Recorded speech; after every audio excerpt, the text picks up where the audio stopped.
Rob McElhenney spent the first few years of the 20s trying to make it as an amateur comedian and actor living in Southern California. One day, while lying in bed, he suddenly found himself imagining two characters having an exchange. The scene was quite simple. One would say that they've recently been diagnosed with cancer and have been suffering through the news, and the other would then try to leave the room as quickly as possible. I can't talk right now. I have this meeting that I have in like half an hour, and I've been putting it off for like a month, dude.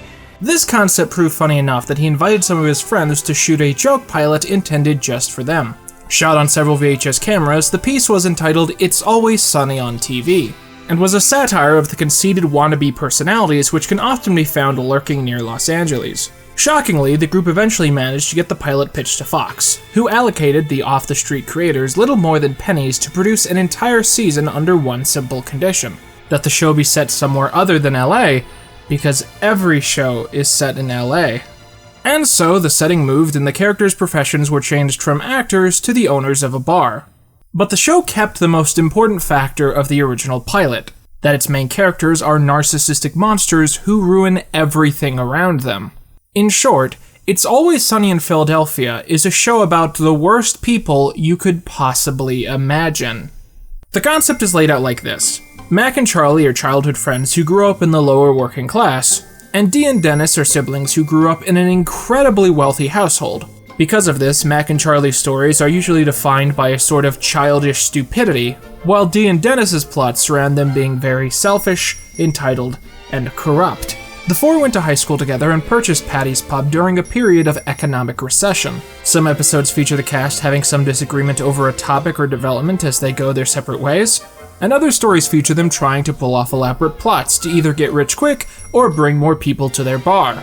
The second season introduces the character of Frank, the father of Dee and Dennis, who decides to ditch his wealthy lifestyle after becoming nostalgic for the filth that he sees Charlie living in every single day, briefly becoming a sort of father figure to the group before slowly losing his mind. Now, the entire point of It's Always Sunny is that it gets very raunchy, very offensive, and very dark. So there should be a bit of a content warning here for people who haven't seen the show and take its title at face value. Things do get pretty dark pretty quickly. Also, equally importantly, a big spoiler warning for basically the show's entire run, because I'm not going to hold back on analyzing some pretty important episodes from here on out. As we've discussed, the idea of It's Always Sunny is that the cast is a band of the worst people imaginable, and the show's humor revolves around the same basic joke of the original cancer sketch. Here are just a few examples. In one episode, the gang becomes convinced that Charlie was molested by an elementary school gym teacher after he storms out upon hearing a news piece about said teacher facing allegations. Mac also seems shaken up by this, causing Dee and Dennis to suspect the same of him, before he comes clean that he's really upset that he wasn't molested. Look at this guy, huh? I was cute, I was energetic, I was fun. I mean, what exactly was this prick looking for? What are you, sorry? He then goes to said gym teacher's house to try and get him to molest him now, as an adult.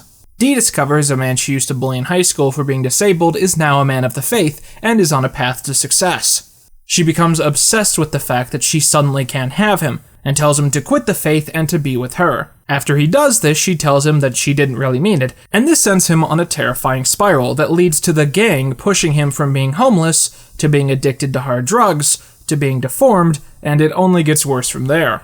The Season 5 episode, The Dennis System, features Dennis describing his detailed plan for manipulating women into sleeping with him before ghosting them entirely. This includes creating false crises where they feel in fear or insecure, and then propping himself up as the solution to their problems. Give her a call and say something along the lines of, I'm watching you, you bitch. You're gonna die tonight. I find this one both hilarious and scary because I've met real guys who talk about conquering women in an equally manipulative way as this. Charlie's arc through the show surrounds his infatuation with a woman known as the Waitress, which serves as a parody of how TV often depicts will they won't they relationships. Charlie obsessively stalks the character as we see her life unravel and fall apart as she falls further and further because of actions involving the rest of the characters. You can sort of grasp the concept of the show from here. Something will happen that is strange, but not so strange that it can't be handled with a sense of normalcy, and the character's selfishness and short-sighted nature will cause them to make terrible choices that are increasingly shocking each and every time.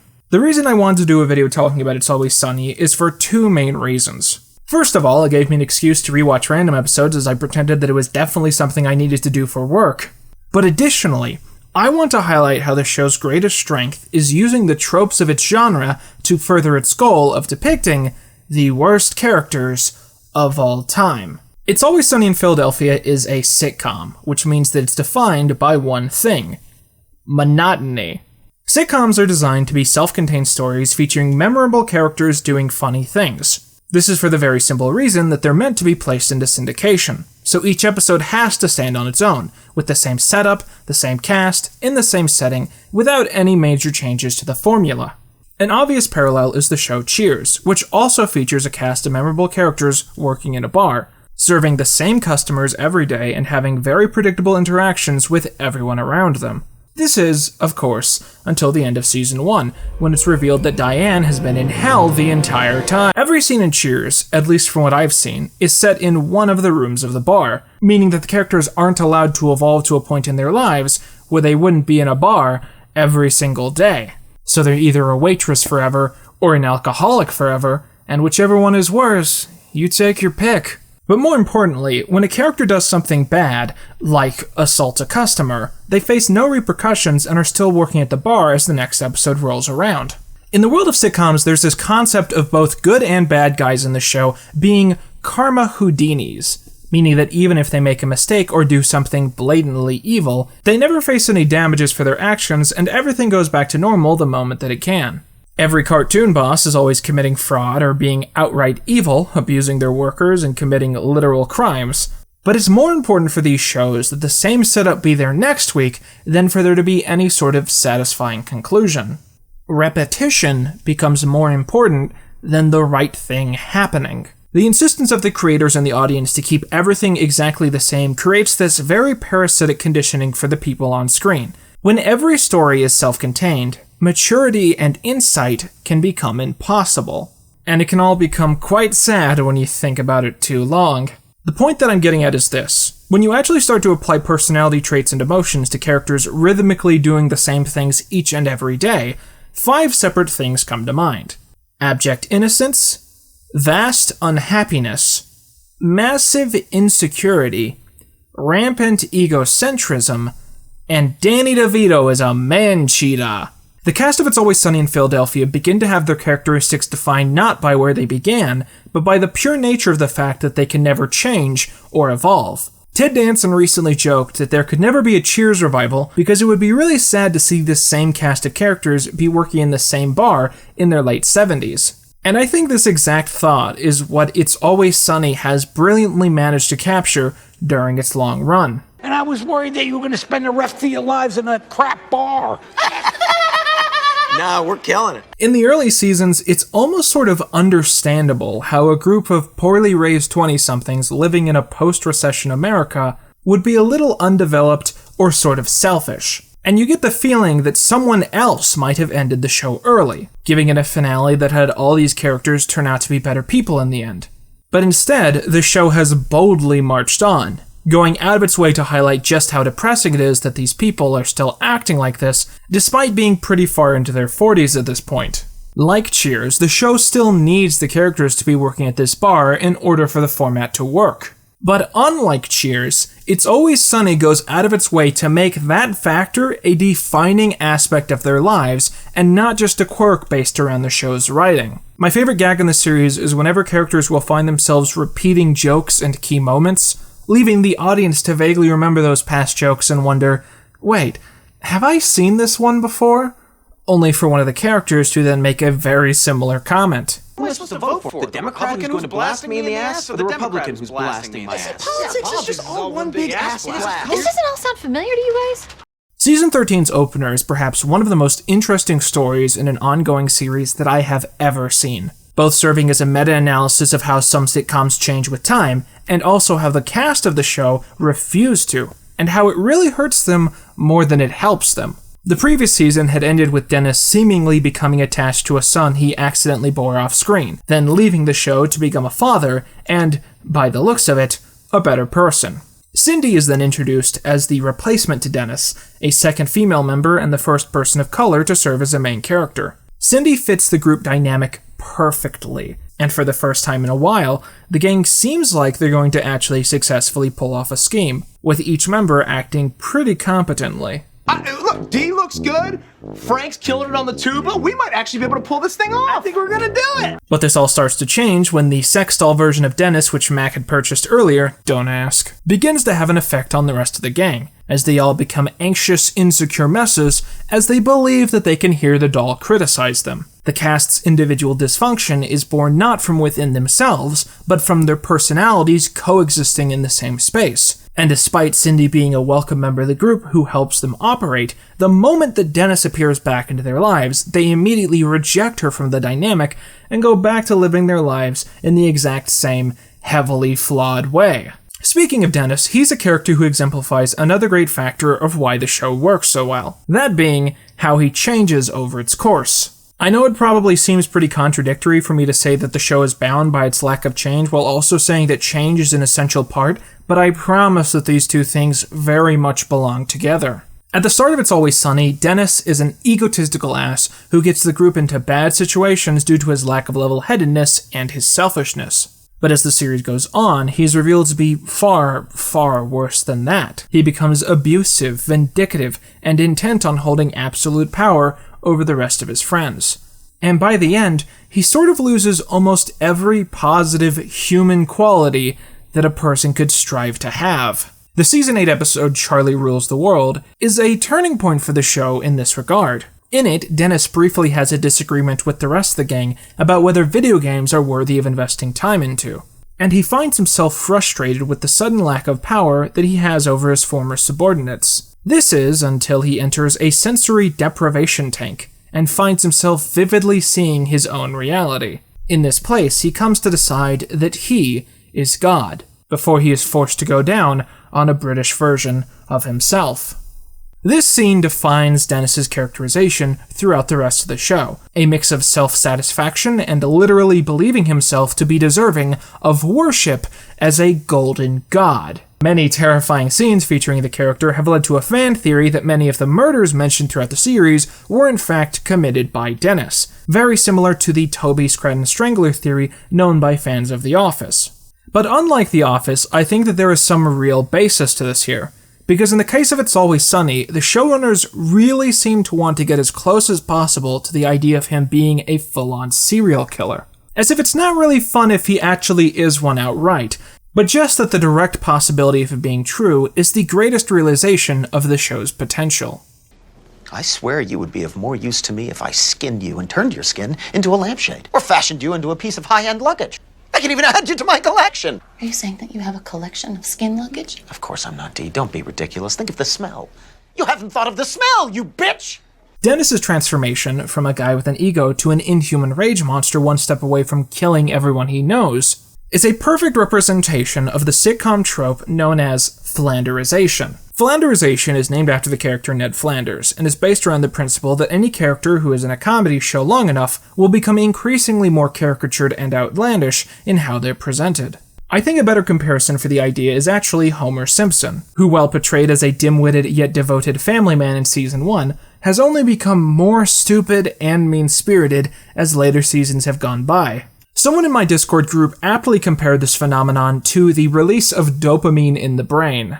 The longer you're exposed to a character in a show, the less effective they become in your mind.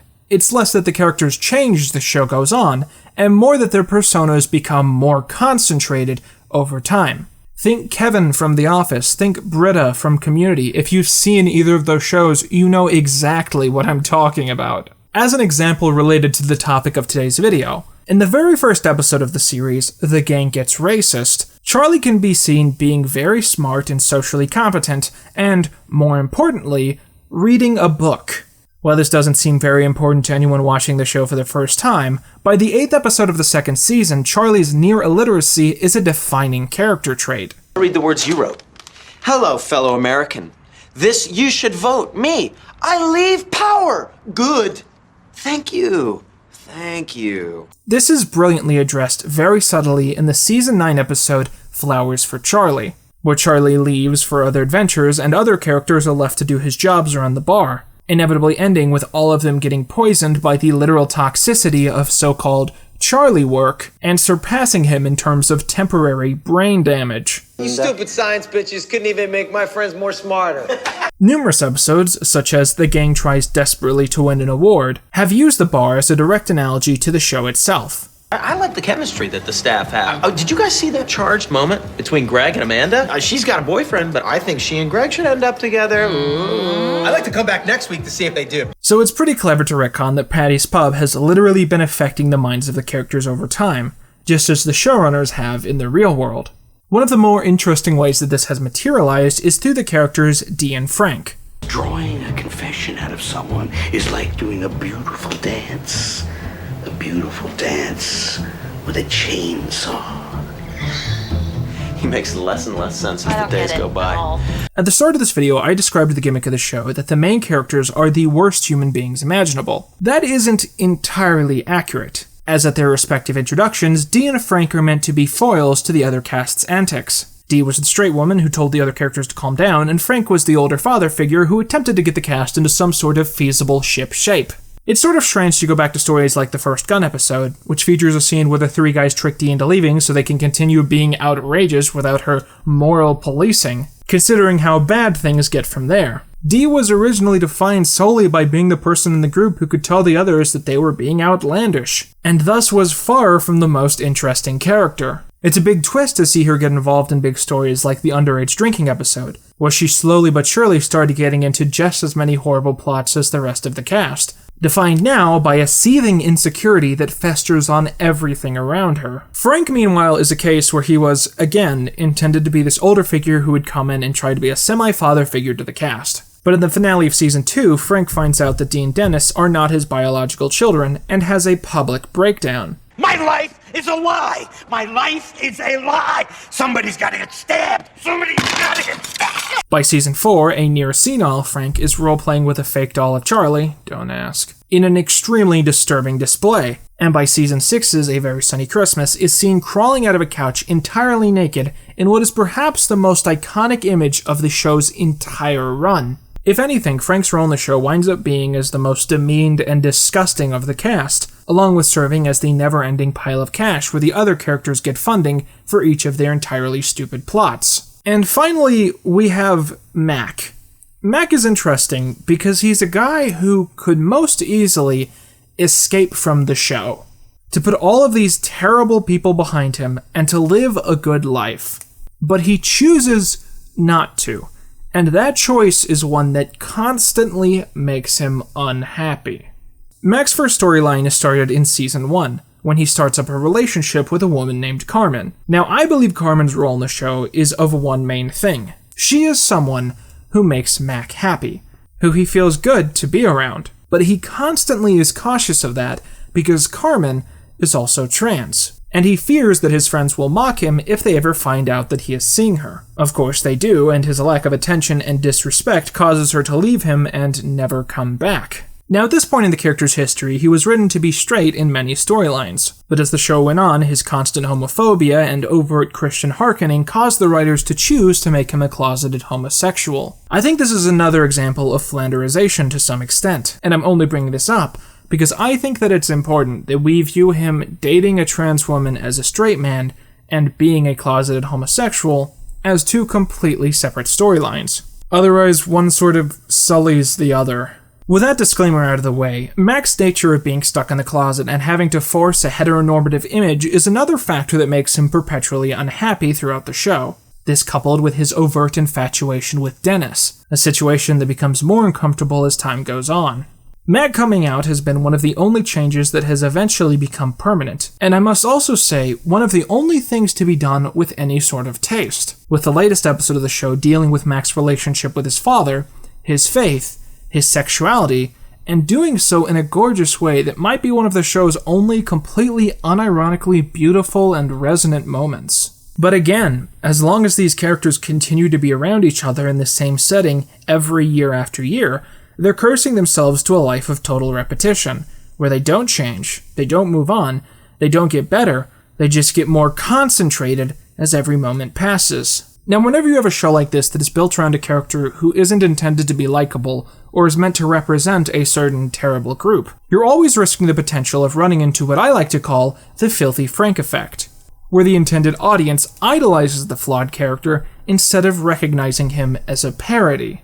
I would argue that this has been a big problem with the fanbase of Rick and Morty, and a slightly less big one with the show BoJack Horseman. I tend to interpret the latest season of BoJack as a direct commentary on how vocal portions of its fanbase have continued to defend the character, refusing to admit that he is a terrible person, and instead seeing his flaws as a representation of everyone's flaws. BoJack's refusal to admit that he needs help as he spirals happens as a mirror of some of the audience's same feelings. But It's Always Sunny has avoided similar issues by constantly one-upping the horrible things that the show's main characters attempt. It's sort of funny to go back to season 1 and see that the plans that they were attempted, including giving fake IDs to underage teens in order to get more money for the bar, while the latest season went out of its way to show Mac and Charlie beating up a group of tweens, potentially even killing one of them, as Dee commits statutory rape in another storyline. The final scene of the gang huddled together in Dennis's truck as police sirens wail around in the background is perhaps one of the best representations of the show's overall themes. I at the very least hope that when young kids see storylines that continually go more and more out of their way to illustrate Dennis as someone who commits serial assault against women, that they understand that he's not really intended to be any sort of role model. It's Always Sunny in Philadelphia is one of the greatest shows ever created for TV, and for one simple reason. It strikes a balance between allowing these characters to exist as real people, and forcing the show to harshly twist and break their personalities and personal lives. It ends up becoming something of a deconstruction of the wider tropes of ongoing sitcoms, taking what used to be accidental subtext and instead making it the entire point of the program. The show exists to answer the question of why it still exists. And that's why I am always consistently excited to see new episodes, in a way that I rarely am with shows that run this long, and I hope to see the show continue after this for some time. At this point, the only thing stopping it from going on forever is that Danny DeVito is really old. So as long as Danny can be Frank, I hope that more Sunny is always on the table. Okay guys, so the video's over, but I have a big announcement, so I hope you'll stick around for a second, because this is gonna be good. So over the past 6 months, I've been actively working to plug my Patreon harder, and that's for one simple reason, that I have decided to stop making every single video a big, massive hit. I've decided that I'm no longer going to make content for other people, I'm just going to make content for myself.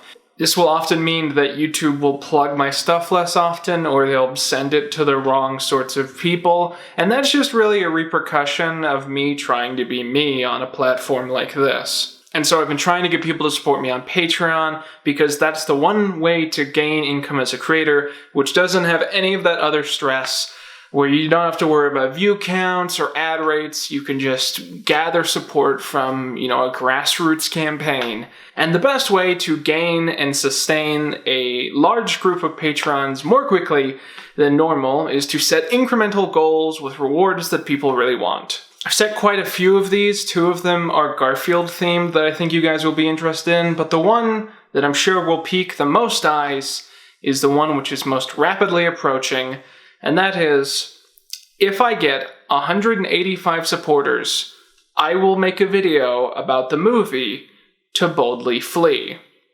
I've been ruminating on this one for a long time, and I think I finally found a way to make this tasteful and charming and funny while still being hard-hitting, and getting all those things at once was the reason I frankly never wanted to do this until now.